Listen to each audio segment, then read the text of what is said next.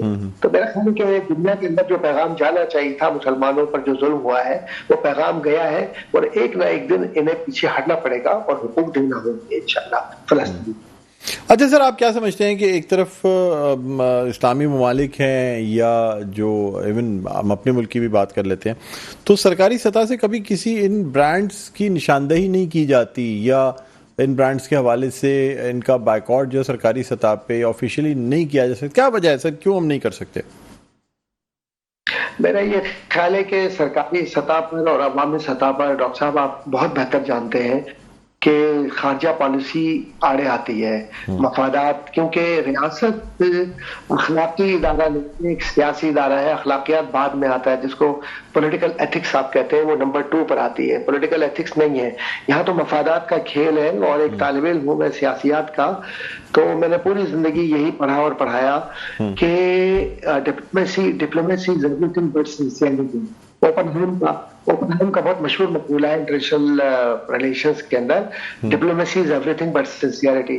تو یہاں سنسیئرٹی نہیں ہوتی ہے. جو ڈپلومیٹک ڈیلز ہوتی ہیں اس میں ریاست کے مفادات کو دیکھا جاتا ہے، اور اس کے اعتبار سے ظاہر ہے کہ ان کے مفادات ایک دوسرے کے ساتھ جڑے ہوئے ہیں، اور ان کو کل کسی کے ساتھ اور کسی کے ساتھ اپنے مفادات پورے کرنے ہیں.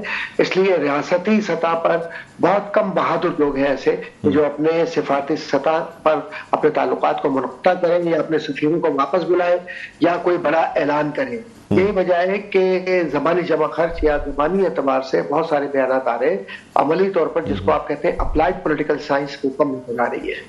اچھا سر، یہاں لوگوں نے اپنے تئیں جو ہے وہ بہت سے برانڈز کا بائیکاٹ کیا، جو لوگ سوشل میڈیا پہ دیکھ رہے ہیں کہ فلاں برانڈ اس سے ایسوسیٹڈ ہے، فلاں برانڈ اس سے ایسوسیٹڈ ہے. کیا سمجھتے ہیں کتنا فرق پڑے گا اس سے؟ یہ کوئی یعنی ڈفرینس پیدا کرے گا اس جنگ میں، جنگ بندی کے حوالے سے، یا یہ کہ فلسطینیوں کے خلاف جو فوج کھڑی اسے کمزور کرنے کے حوالے سے کیا یہ بائیکاٹ جو کچھ پروڈکٹس کا ہے وہ اپنا کردار ادا کرے گا؟ ڈاکٹر بلند اقبال بھائی، بات یہ ہے کہ پولیٹیکل اکانومی ہی تو بنیاد ہے آج کل کی جنگوں کی. آج کل کی جنگ اسلحے سے زیادہ پولیٹیکل اکانومی کی محتاج ہے، اور یقیناً اس کا بہت نقصان ہوا ہے اور نقصان ہوگا. اور اگر اسی طرح یہ چلتے رہے معاملات کے اندر، اور جب بائیکاٹ خاص طور پر جب پروڈکٹ کی مطلب کہ تفصیل ہی نہیں ہوگی، اور وہ ہوتا ہے نا کہ اگر ایک شے بن رہی ہے تو اس کو خرچ بھی کرنا ہے، کہیں نہ کہیں لگانا بھی ہے، تو انویسٹمنٹ تو کر رہے ہیں، لیکن جب اس کی تفصیل ہی نہیں ہو رہی تو پھر کتنا نقصان ہو رہا ہوگا کمپنیوں کا، اس کا وہ اعلان تو نہیں کریں گے کیونکہ اس سے ان کی شکست ہوگی. لیکن تجارتی سطح پر شکست ہو رہی ہے، اور شکست اس لیے ہو رہی ہے کہ لوگ صرف اس میں مسلمان نہیں بلکہ غیر مسلم بھی اس بات کو ریئلائز کر رہے ہیں کہ یہ ہم اگر دیتے ہیں پیسہ تو نقصان کتنا زیادہ انسانیت کو ہے. تو جو those who love and respect humanity they always make their own plan of action, اور ان کو یہ معلوم ہوتا ہے کہ ہمیں کتنی احتیاط کے ساتھ اپنے قدم اٹھانے چاہیے. اور یہ ایک سوشل بائیکاٹ، ایک پولیٹیکل بائیکاٹ یا آپ کا جو بزنس بائیکاٹ ہے، یہ یقیناً ایک بہت بڑا ہتھیار ہے دنیا میں حکومتوں کو اپنے گھٹنوں پر لانے کا. اچھا سر، دنیا میں مختلف بین المذاہب ہمانگی کی کانفرنسز میں بھی آپ کا جانا آنا رہتا ہے. آپ خود جو ہیں وہ بہت بڑے داعی ہیں اس بات کے کہ بین المذاہب ہمانگی ہونی چاہیے، انٹرفیتھ ہارمنی جسے ہم کہتے ہیں. سر، آپ سمجھتے ہیں کہ دنیا کے ان حالات میں کیا بین المذاہب ہمانگی ممکن ہوگی؟ اصل میں ایک بات عرض کرتا چلوں کہ میرے بھی ابھی پلان کے اندر یہی ہے کہ یہاں کی جو یونیورسٹیز ہیں اور یہاں کے جو اسکالرس ہیں بڑے بڑے، ان سے میری ملاقاتیں ڈیو ہیں انشاءاللہ تعالیٰ. 25 دسمبر آج یہاں پر ہو رہی ہے، تو اور اتفاق کی بات ہے کہ 25 دسمبر کو میری برتھ ڈے بھی ہے الحمدللہ آج. اچھا، ماشاءاللہ. تو میں یہ عرض کر رہا تھا کہ کل پرسوں کے بعد یہاں پر چیزیں کھلیں گی تو مجھے مختلف جگہوں پر جانا ہو، اور یہ بات یقیناً وہاں پر بھی سامنے آئے گی کہ بین المذاہب معاملات کے اندر، کیونکہ ابھی لیکچر سیریز میں چل تو بین المذاہب معاملات میں ہم نے اس بات پر توجہ دی ہے کہ نہ عیسائیت، نہ اسلام، نہ یہودیت یہ تو بات ہی نہیں کرتے قتل عام کی، نہ انسانیت کی، نہ انسان کی. تو یہ پھر کون لوگ ہیں کہ جنہوں نے دنیا میں یہ ماحول پیدا کر دیا کہ جس کی وجہ سے آج انسان سانس بھی نہیں لیتا اور اس کے سانس میں بارود جا رہا ہے، بچہ پیدا بھی نہیں ہو پاتا اس کے پیٹ میں بارود اتار دیا جاتا ہے. تو یہ بدنصیبی ہے بہت بڑی کہ جو لوگ انٹرنیشنل لا کو اگنور کر رہے ہیں اور خارجہ پالیسی کو نظر انداز کر رہے ہیں، انسانیت کے بنیادی حقوق کو نظر انداز کر رہے ہیں اور انٹرنیشنل چارٹر کو نظر انداز کر رہے ہیں، یونائٹڈ نیشن کے بنیادی محرکات کو نظر انداز کر رہے ہیں. تو ان کو ان کی جگہ پر لا کر انہیں بتانے کی ضرورت ہوگی، ورنہ یہ بہت خطرناک عمل ہے. ایسے تو کل کوئی بھی کسی بھی طریقے سے جارح ملک دوسرے پر جارحیت کر کے اپنا مفاد حاصل کر سکتا ہے. تو اس لیے روکنے کی ضرورت ہے اور اس کے لیے میرا خیال ہے کہ اسکالرز ہی وہ بنیاد بنیں گے جو لکھیں گے اور وہ پالیسیز، خاص طور پر جو پالیسی میکرز ہیں بڑے بڑے، وہ اسکالرز کے آرٹیکلز پر ہی اپنے پالیسیز بناتے ہیں. تو اسکالرز سے رجوع کرنے کی ضرورت ہے اور پاکستان کے اسکالرز کو خاص طور پر میں عرض کروں گا جو سوشل سائنٹسٹ ہیں، جو چاہے وہ عمرانیات کے اساتذہ ہوں یا ریسرچرز ہوں یا پولیٹیکل سائنس، انٹرنیشنل ریلیشنز کے، ان کو چاہیے کہ اس وقت کے خدا کے واسطے ہائر ایجوکیشن کریں اور وہ آرٹیکل. جی ٹھیک اوکے سر، بہت بہت شکریہ پروفیسر احمد قادری صاحب، آپ نے پروگرام کے لیے وقت نکالا. ناظرین، Islamic scholar professor Ahmed Qadri ہمارے ساتھ موجود تھے، جن کا کہنا یہ تھا کہ جی اس وقت یہ وقت کی ضرورت ہے کہ لوگوں میں یہ شعور بھی بیدار کیا جائے اور خاص طور پہ انٹرنیشنل کمیونٹی میں بھی یہ شعور بیدار کیا جائے کہ جی جس طریقے سے غزہ میں اس وقت بے گناہ مسلمانوں کا قتل عام یا ان کی نسل کشی جاری ہے اسے فوری طور پہ روکا جائے. بہرحال ناظرین، آج اس پیغام کے ساتھ جو ہے پروگرام کا اختتام کرتے ہیں. مجھے بلند اقبال کو اجازت دیجیے، اپنا بہت خیال رکھیے گا. اللہ حافظ.